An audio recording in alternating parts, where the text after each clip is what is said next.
अन्न आणि नागरी पुरवठा मंत्री धनंजय मुंडेंची अडचण आणखी वाढली आहे। यावेळी विषय आहे त्यांच्या निवडणुकीच्या शपथपत्राचा। तक्रारदार आहेत करुणा मुंडे।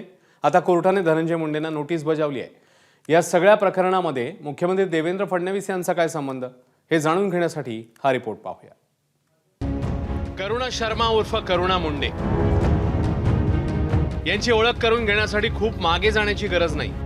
अगदी थोड्याच दिवसांपूर्वीची गोष्ट।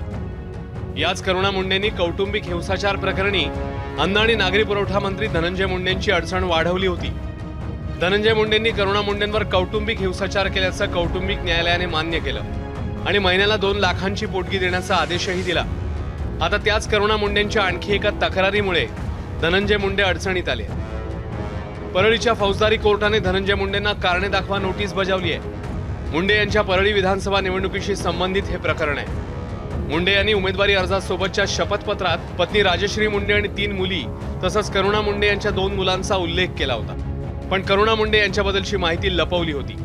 याबद्दल आता 24 फेब्रुवारीला सुनावणी होणार आहे। कोर्टाच्या या आदेशानंतर करुणा मुंडेंनी धनंजय मुंडेंच्या जखमेवरची खपली काढण्याची संधी सोडली नाही। प्रकरण कोर्टाचं, निवडणुकीशी संबंधित आणि करुणा मुंडेंनी बीडमधल्या आकांक्षा मुसक्या आवळत असल्याबद्दल थेट फडणवीसांचे आणि बीडच्या एसपींचे आभार मानले।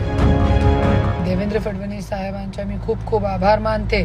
आज परलीमध्ये बीडमध्ये जे एक चांगले एसपी साहेब पाठवले, त्यांचं काम खूप भारी चालू आहे।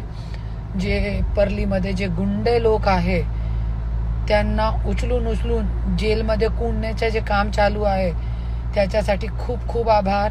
जनता खूप त्रस्त होती, खूप दुखी होती, खूप लोकांवरती अन्याय अत्याचार चालू आहे आणि तुम्ही ते सगळे गुंडशाही लोकांचे आकाचे आका सगळ्यांचे जे गुंडशाही खतम करण्याचे काम तुम्ही करताय त्याच्याबद्दल तुमच्या देवेंद्र फडणवीस साहेबांच्या खूप खूप मनापासून आभार। वाल्मिक कराड प्रकरणावरून विरोधकांना तोंड देता देता आधीच धनंजय मुंडेंची दमछाक झाली आहे। त्यात अजित पवारांनी आता बीडमधल्या गेल्या काही वर्षातल्या निधी वाटपाचं प्रकरण हाती घेतलंय।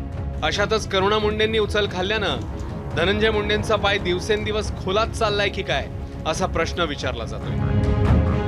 ब्युरो रिपोर्ट, एबीपी माझा। एबीपी माझा, उघडा डोळे बघा नीट।